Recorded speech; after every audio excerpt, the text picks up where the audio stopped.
Après les propos de Cécile Duflot, ministre de l'Égalité des Territoires, je crois que les territoires pourront se sentir rassurés. Moi, je salue donc les propos qu'elle vient de nous tenir. Il est primordial, en effet, de rappeler l'enjeu que recouvre ce sujet. L'aménagement numérique à très haut débit est un gage d'égalité et de désenclavement de nos territoires. Pour cela, bien entendu, il convient de construire une infrastructure complète pour doter notre pays des moyens de son ambition.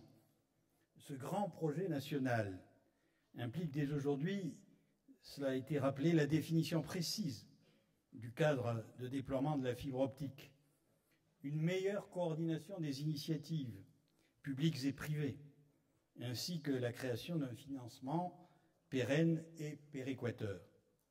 Élu de la République, il est de notre ressort de participer aux côtés de la puissance publique à l'élaboration et à la mise en œuvre de ce vaste chantier. Nous devons créer les synergies pour consolider et sécuriser l'action des collectivités dans l'aménagement de leur territoire. Il en va de l'égalité de ces dits territoires et de la croissance de demain.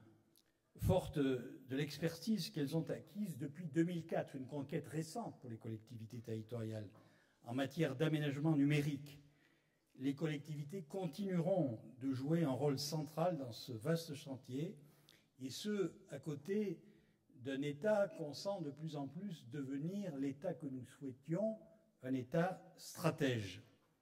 Car pour couvrir l'ensemble du territoire, il faudra être en capacité de mobiliser autour de 30 milliards d'euros dans les 10 ans à venir.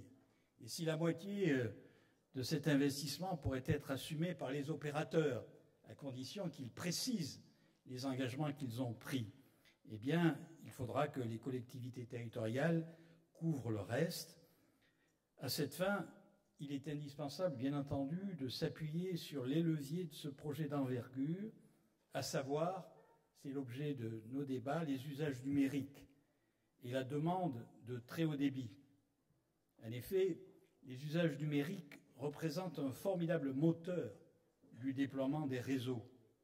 Leur appréhension et l'anticipation des évolutions technologiques permettent d'éclairer les choix relatifs aux modalités et rythmes de déploiement. Ce sont les usages, toujours innovants et multipliant significativement les octets, qui nous indiquent la voie, la seule voie possible, la voie de la fibre. Loin d'être le fait des seuls geeks, les usages numériques se démocratisent et développent de plus en plus, notamment pour pallier les disparités territoriales. Et ce sont les besoins en débit toujours croissants, cela a été rappelé tout au long de la matinée, qui appellent la construction d'un réseau. Ces besoins ne sont certes pas les mêmes sur l'ensemble du territoire et selon les modes de vie, mais ils convergent pourtant. Qu'il s'agisse de la famille moderne, qu'on pourrait qualifier d'urbaine, connectée et habituée à surfer sur le web, de l'auto-entrepreneur en pleine prospection pour son activité, ou de la personne âgée résidant à la campagne, l'existence d'un réseau performant devient plus que jamais nécessaire. D'un côté, prenons quelques exemples. Nous avons un foyer en prise avec son temps.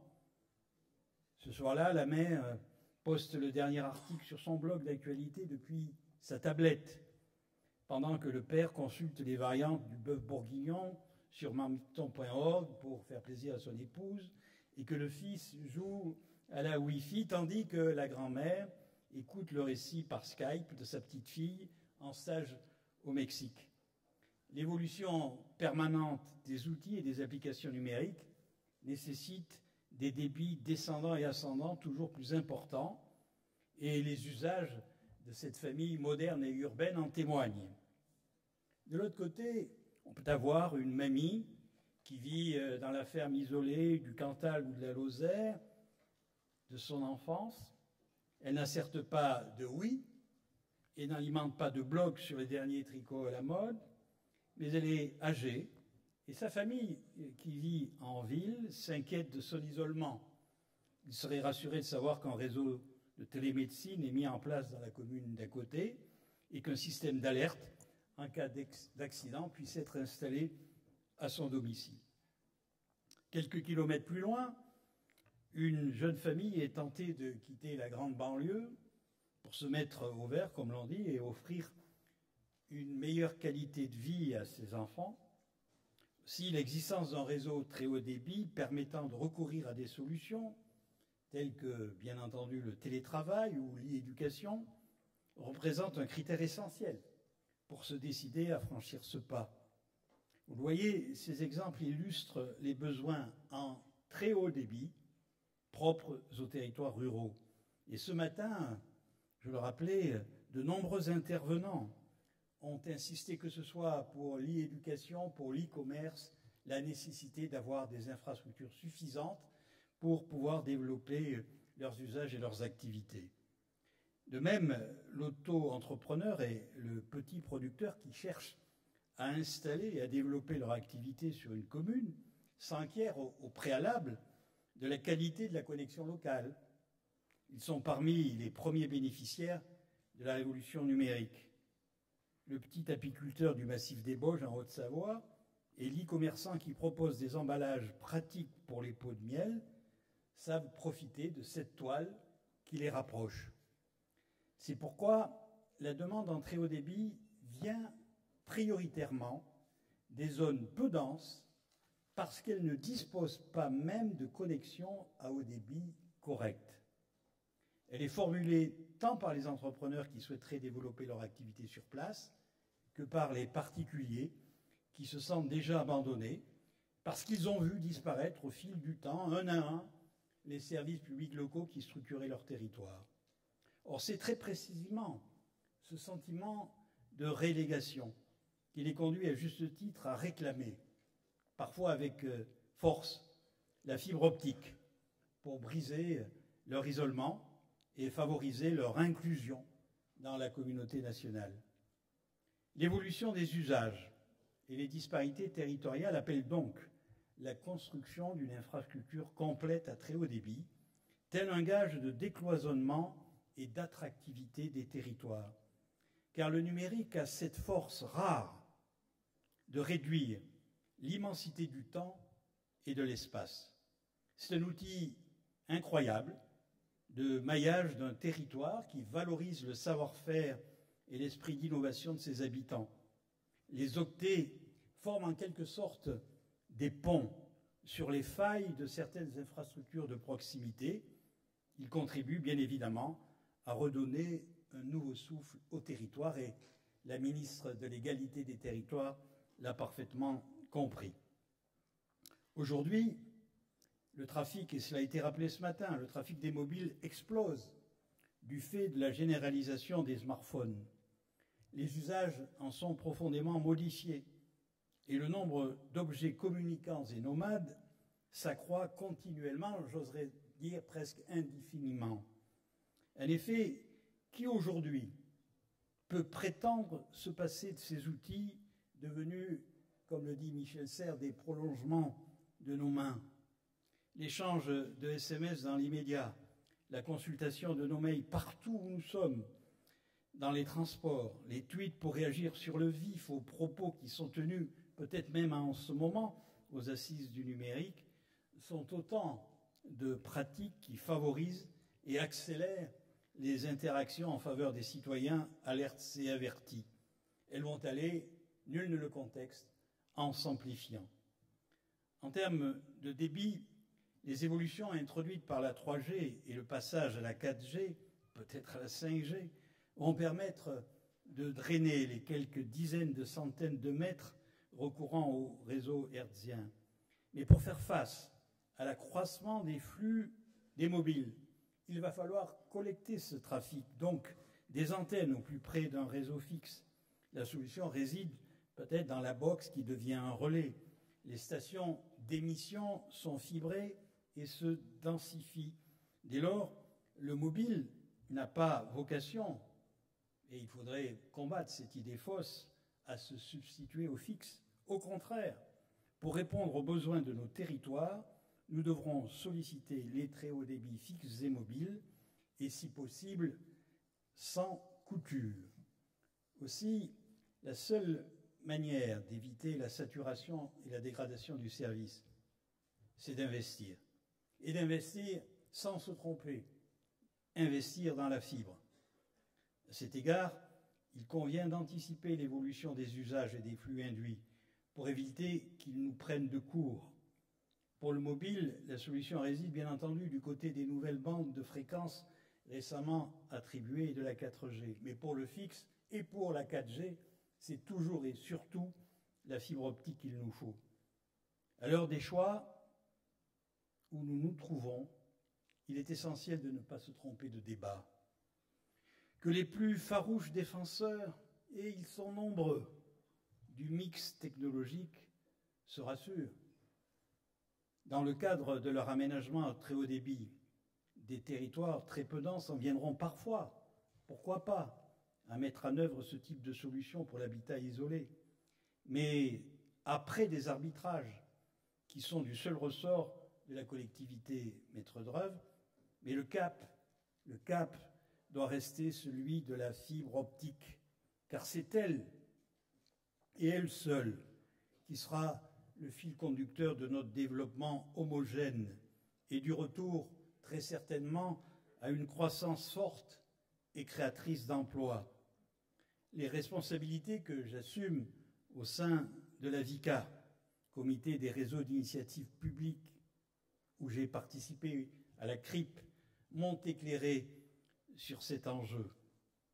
Il ne s'agit en aucun cas de mettre en concurrence les différentes technologies du numérique, mais de construire les outils de notre développement futur en tenant compte de l'ensemble de nos territoires et de l'ensemble des besoins de nos concitoyens. Le réseau à très haut débit de demain sera alors en mesure d'offrir un vaste champ d'applications aux usages numériques toujours plus ingénieux et qui vont envahir, à n'en pas douter, tous les champs de la vie des individus, de leur naissance au dernier temps de leur vie. Ainsi, le développement des usages apparaît comme une clé de la construction de nos réseaux numériques. Mais sans les tuyaux, les usages s'essoufflent et les entreprises ferment ou se déplacent. S'intéresser aux services et usages des octets revêt donc une dimension pédagogique particulièrement révélatrice. Les usages high-tech et la fibre sont les deux faces d'une même pièce. Ils sont aussi un formidable terreau d'emploi, tant pour la construction d'une infrastructure complète que pour la recherche et le développement des nouvelles applications et de nouveaux appareils numériques. En ces temps difficiles, où tant de Français espèrent et s'efforcent d'offrir à notre pays toutes les chances de surmonter cette période de crise, il n'est pas vain d'engager l'ensemble de nos territoires à cette heureuse issue. Forts de leur diversité, de leur richesse, ces territoires, cela vient d'être rappelé, sont les atouts de notre développement futur et concourent très largement à la compétitivité française. C'est à l'occasion du colloque de la VICA le mois dernier que la ministre Fleur Pellerin a lancé son plan Delta Fibre, en référence au plan Delta LP, n'est-ce pas, M. Jeannet, qui avait permis un rattrapage des lignes principales en cuivre. La ministre Cécile Duflot vient également de le rappeler, en affirmant qu'il s'agissait d'un dossier majeur pour l'égalité des territoires. C'est pourquoi j'ai été chargé, il y a quelques semaines, de mener, aux côtés de mon collègue Pierre Hérisson, sénateur de Savoie, une mission d'information au Sénat, afin de mettre en évidence l'action des collectivités territoriales en matière d'aménagement numérique et bien entendu de réaffirmer la nécessité de s'appuyer sur leur expertise ainsi acquise pour le chantier du très haut débit. De même, les 15 et 16 mai prochains, je vous donne rendez-vous au château de Compiègne, château impérial, dans l'Oise, pour le printemps numérique. Ce premier forum national des pratiques digitales offrira, je l'espère, une vision très concrète des usages numériques et de la façon dont chacun peut, dès aujourd'hui, bénéficier de ce formidable levier de croissance et d'emploi que représentent les nouvelles technologies et Internet à très haut débit. Ainsi, de plus en plus, le développement des usages s'affirme comme une clé, je l'ai dit tout à l'heure, de la construction de nos réseaux numériques. En effet, point de temps à perdre. À l'heure de la mondialisation, pleine de promesses, mais aussi source de beaucoup d'injustices, ne freinons pas la France dans cette grande marche. Dotons-la dès à présent des outils les plus performants au service d'un développement porteur d'égalité. Donnons les moyens aux initiatives ingénieuses de nos concitoyens, entrepreneurs et élus locaux d'éclore et de grandir. Construisons, à l'exemple des lissiers des anciennes manufactures nationales, fibre à fibre, le canevas numérique de notre territoire, qui sera le tissu des usages de demain. Ouvrons, comme le rappelait M. Tadei ce matin, ces nouveaux espaces de liberté et d'exploration pour construire ce monde nouveau du numérique. Merci de votre attention.